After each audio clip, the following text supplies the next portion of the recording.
炎下的空氣，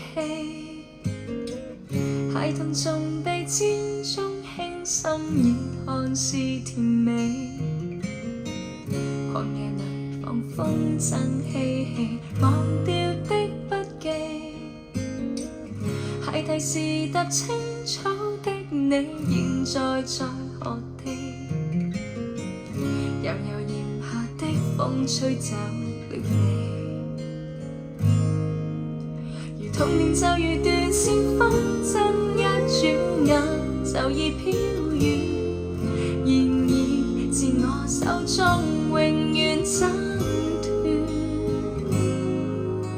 而在何日才像個大人平靜去訣別，失落時仍能學習到灑脫。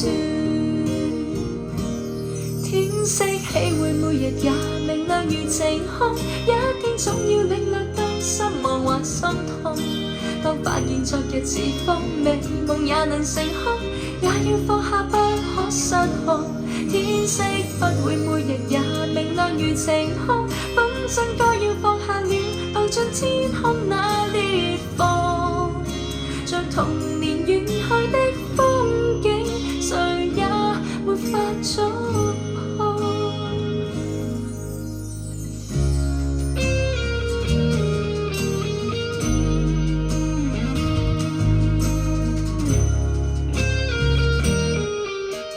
年月只可留，猶如甜睡一刻醒了，就是10年後。從前曾摘的花，心中卻有。而童年就如斷線風箏，不經意就已飄遠，但也在手心中永遠溫暖。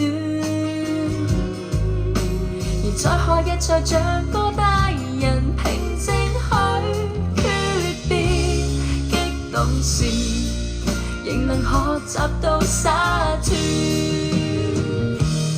天色起會每日也明亮如晴空，一天總要領略到失望或心痛。當發現昨日似風美夢也能成空，也要放下不可失控。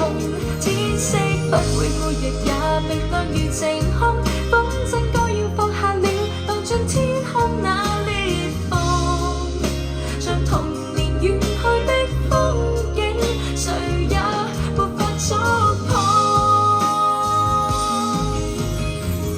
想念又喜歡的，也可擁有，有父母親供給所有亦未夠，未學會放手。